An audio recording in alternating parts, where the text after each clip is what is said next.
All right, everybody, we're back to snow hunting season on the eastern seaboard, in particular the Philly region.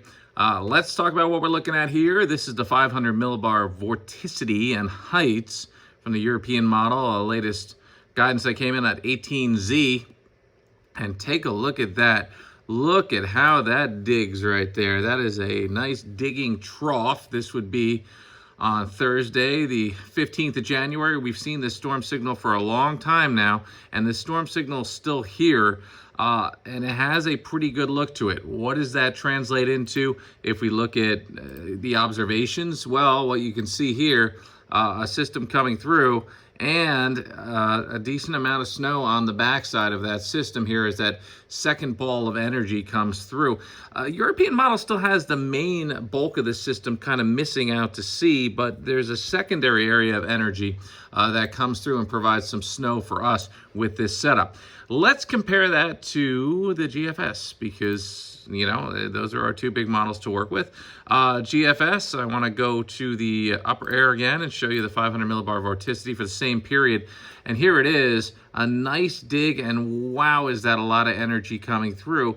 But notice it's not as progressive, shall we say, and it certainly tries to find its way a little bit up the eastern seaboard and lingers longer. So what does that do for us if we look at the same kind of guidance here?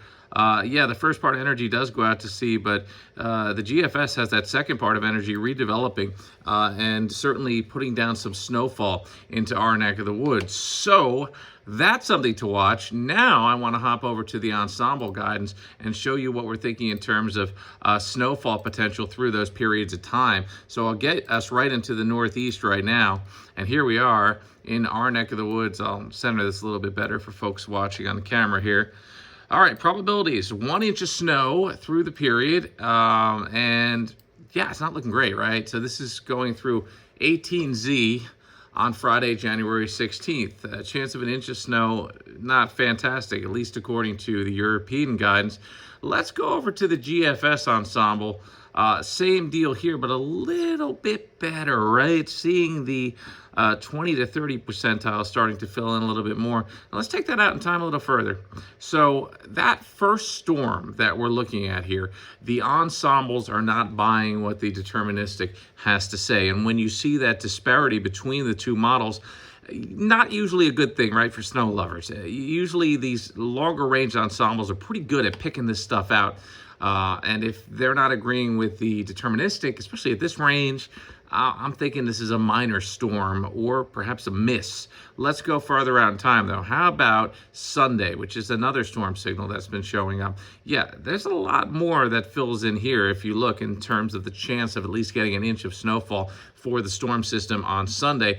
Let's analyze that storm, shall we? We'll actually take the GFS model, which I rarely do these days. It really hasn't performed as well as the European guidance, but I want to take a look at what it's saying for that second storm system. And yeah, look at all this energy coming through, right? So this is Sunday. You want to be ahead of the vorticity. There's a vortmax. Here we are. There's Philly, there's New Jersey, southeastern Pennsylvania, Delaware. If you're ahead of the vortmax, it means you have positive vorticity advection, which means the energy is going to come through and create the spin and lift, and you know, all the mechanisms you need to get that snow and to get the storm coming together. So that chance right there looks a little bit better. I want to look at something else too that I love to look at, and we'll set this back actually in time here. This is the National Blend of Models. A National Blend of Models is really good at sniffing out snow too.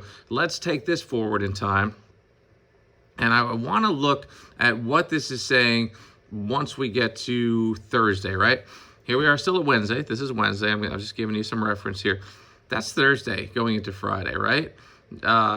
National Blend of Models fills in with about an inch, maybe an inch and a half of snowfall. It's a sign. It's a signal. Is it a major storm? No. I don't see this being a major storm simply because a lot has to come together for it to be perfectly stacked and a perfect storm, you know, based upon what we have to work with right now. Let's go back to GFS. Let's go high up in the air and take a look at our upper level winds. We'll take a look at our 300 millibar wind speed, and we'll look where the jet streaks are, which is always important for development. And here we are. This is Thursday, and wouldn't you know it, we are in the exit quadrant for a jet streak. That's good. That creates lift. By the time we get to Thursday, a little later in the day, though, that is gone. By the time we get to Friday, not looking as good here for upper level enhancement, at least from the jet streak perspective. At least initially, it looks pretty good, right? So timing of this storm, everything has to come together. Everything has to be stacked perfectly to get a good winter storm like this. We'll take another look at the European guidance, see what the European guidance is saying for a jet streak at 300 millibars. Pretty similar setup here. This is Thursday. We're in a good exit region, and there's a powerful jet streak right there. But by the time this gets together, a lot of the precipitation's offshore, and that's what we're seeing, right? I showed you that. I showed you how that first area of precipitation really wasn't going to work out for us. It's the secondary part of that precipitation which could help us out. And yeah, there's a jet streak. They're not really in the exit region, but there is some enhancement aloft. So the long and short of this video and my take on it is the first signal that's going to change our pattern and allow for stormier conditions, colder weather to come in is this storm Thursday and Friday. And what I see is the potential for some snow there, but a better foundation for the Sunday storm and beyond because of this pattern change.